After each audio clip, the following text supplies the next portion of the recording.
Hola amigos del saber, bienvenidos a otro vídeo ilustrativo de la industria del arcade que nos dejó hace así como 20 años y que queremos que conozcáis cómo funcionaban las recreativas de aquella época.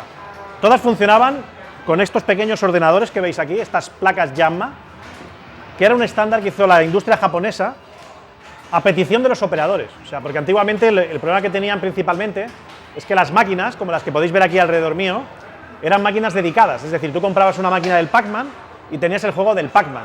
Comprabas una máquina de Galaxian y tenías el juego de Galaxian. Comprabas una máquina de Space Invaders y era Space Invaders. Claro, ¿qué problema había? Pues el operador se quejaba porque le costaba un dineral comprar aquel mueble y aquel mueble solo funcionaba con una única placa. Una placa que además no era estándar. Cada fabricante, Taito, Konami, etcétera, Namco, fabricaban sus propios estándares, con lo cual era imposible que una máquina, por ejemplo, diseñada para funcionar con Konami, funcionase con Capcom o funcionase con Namco, etcétera. ¿Qué pasó? Pues llegó un momento en el que la industria del videojuego japonés, que era la que fabricaba aproximadamente el 80% o el 90% de los videojuegos, se inclinó por estandarizar un conector universal para cualquier máquina recreativa y nació el conector Jamma, que es el que veis en esta parte de aquí de la placa. Bien, tenéis que saber que una recreativa como tal era una carcasa, es decir, era un dispositivo creado para hacer funcionar un videojuego, pero como tal únicamente disponías de un monitor, un panel de control con los mandos, los botones, primer jugador, segundo jugador, un monedero, dato importante el monedero, ¿vale?, para que pudiera el operador pues recaudar, y básicamente y un sistema de audio. A partir de aquí tú ponías la placa Jamma en este caso y esto es lo que le daba vida a la recreativa.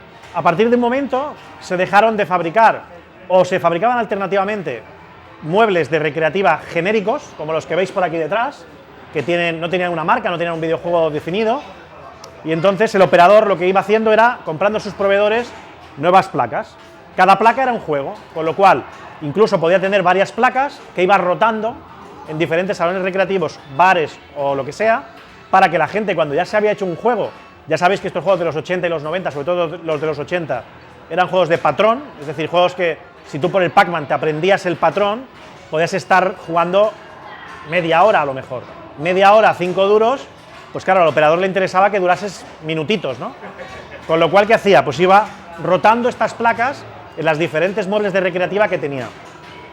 Comentaros que la industria del videojuego, en aquella época, cuando diseñaban estas placas que veis aquí, ya sean estándar Jamma o sin ser estándar, previas a este estándar, lo que sucedía era que utilizaban en esa época el hardware más potente disponible posible. Es decir, estas placas como tal disponían de su propia CPU, su cerebro, disponían de su propia memoria RAM, disponían de tarjeta dedicada de gráficos, tarjeta dedicada de sonido.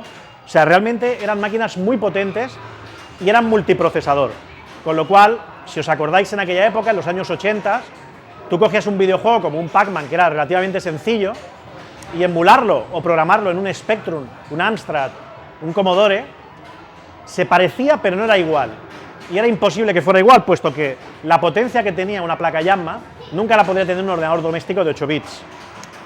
Valga la redundancia que estas placas eran de 8 bits, mayoritariamente. Pero lógicamente lo que os decía, si teníamos motor gráfico aparte, CPU para controlar el juego, RAM dedicada, audio dedicado, claro, era imposible que un ordenador de la época pudiera acercarse a la calidad de videojuegos que tenía. Dentro de una recreativa siempre había una tarjeta de este estilo, luego se sofisticaron más, pero básicamente todas funcionaban igual. Máquina recreativa, mueble genérico, mueble que era una carcasa, monitor, audio, panel de control, monedero, fuente de alimentación, etcétera, y era esta placa la que realmente le daba la vida a la recreativa en la que tantas monedas de 5 duros nos habíamos gastado. Bueno, pues nada, ya sabéis algo más, no ha sido un informe muy científico, pero yo creo que ha sido muy práctico, y nada, ya sabéis, si os ha gustado el vídeo, dar me gusta, comentar, suscribiros al canal, para que nos animéis a hacer más vídeos. Hasta la próxima.